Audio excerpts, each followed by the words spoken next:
con il capitano Francesca D'Aros oggi porti a casa il gol innanzitutto, poi 3 punti per la squadra. No, prima i 3 punti sicuramente, poi il gol.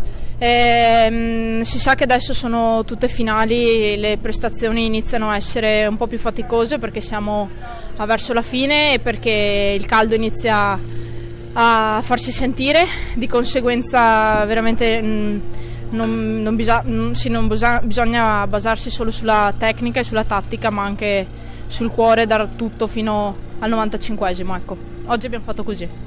Diciamo, ci mette anche un po' la sfortuna perché è la terza domenica ormai che il Vittorio Veneto subisce un infortunio e questa volta è toccato a Martinelli. Sì, Michela veniva già da un piccolo fastidio al ginocchio a causa di un contrasto in 2 partite precedenti, o anche un mese fa ormai. Oggi facendo un lancio ha sentito di nuovo un fastidio, questa volta un po' più forte, diceva, e quindi mi sa che sarà ai box forse un pelino di più. Spero recuperi perché vederla così mi è dispiaciuto proprio, però purtroppo fa parte del gioco anche questo. Che infatti dopo la sua uscita diciamo che il Vittorio Veneto nel secondo tempo, quando è uscita lei, proprio ha subito un po' di più del necessario, ma senza comunque correre pericoli.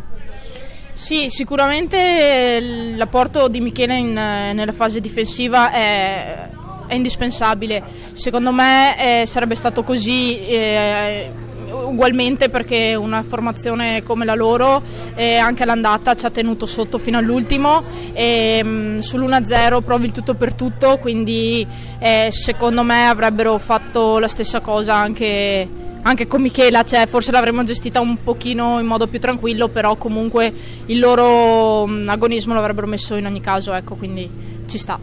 Allora Giada, è bastato un gol di Francesca D'Aros per portare a casa questi 3 punti. Diciamo che dopo l'uscita di Martinelli si sono complicate un po' le cose, no? Diciamo di sì, non è mai facile cambiare non modulo, ma cambiare compagna di squadra, tra virgolette, mentre si gioca, perché appunto cambiare una giocatrice è sempre una difficoltà, però alla fine abbiamo fatto bene lo stesso, quindi abbiamo portato a casa i 3 punti e era il nostro obiettivo, quindi bene.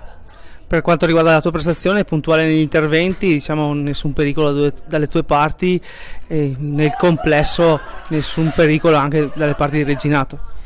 Oddio, alcune cose so di averle sbagliate anche io, quindi sì, nel complesso bene, ma si può sempre migliorare.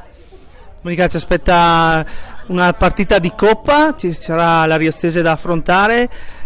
La Coppa è un'altra cosa, c'è la possibilità di giocare in 180 minuti come abbiamo visto con Campo Morone, quindi sarà tutta da vedere, insomma. Sì, esatto, è tutta da vedere, noi ci crediamo e speriamo di vincere e portare a casa appunto anche un buon risultato per il ritorno. Allora mister, 3 punti servivano e sono arrivati, prestazioni un po' meno, ma d'altronde non si può pretendere sempre il top dalle proprie giocatrici. Una cosa però magari su tutte, l'uscita di Martinelli ha condizionato un po' le tue scelte, perché sei partito in una maniera e ti sei ritrovato a dover cambiare tutto poi.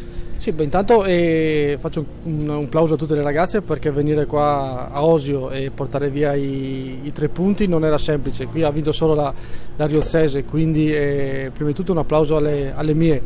Con un caldo del genere, un terreno dove era, non dico impossibile giocare, però era difficile, hanno cercato di giocare un buon calcio. Chiaramente non abbiamo giocato qualitativamente bene come domenica scorsa, però ogni partita è a sé, quindi non si può pretendere di giocare palla a terra e fare fraseggi come domenica scorsa. Ci siamo adattati, abbiamo fatto un ottimo primo tempo, quindi abbiamo pressato alte l'Osio e siamo andati in vantaggio col capitano. Poi il secondo tempo abbiamo sofferto, ma ci sta, insomma. Il caldo, il campo e l'Osio che ci ha messo un po' in difficoltà, ci stava, lo sapevamo.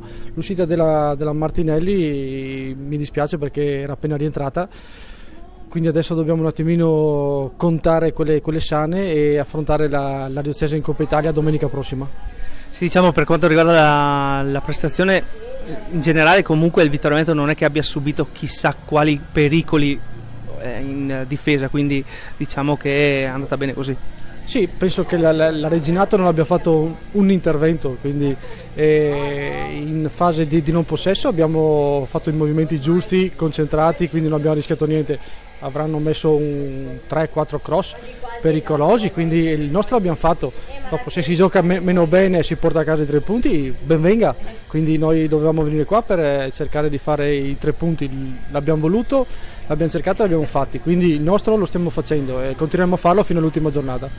Ecco, dicevi prima ci sarà domenica prossima la Coppa, ci sono 180 minuti lì, quindi è diverso, si gioca in casa, magari si tenterà di fare come il Campomorone.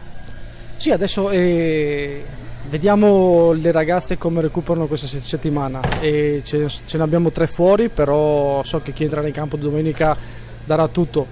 È una partita che si svolge in 180 minuti, quindi bisogna prenderla con un atteggiamento differente rispetto alle partite di campionato e ce la giocheremo, cioè sappiamo che loro sono forti, noi non siamo da meno, quindi abbiamo la voglia e l'entusiasmo di arrivare fino in fondo dappertutto. Dopo se sono più forti loro ci batteranno, ma venderemo cara la pelle.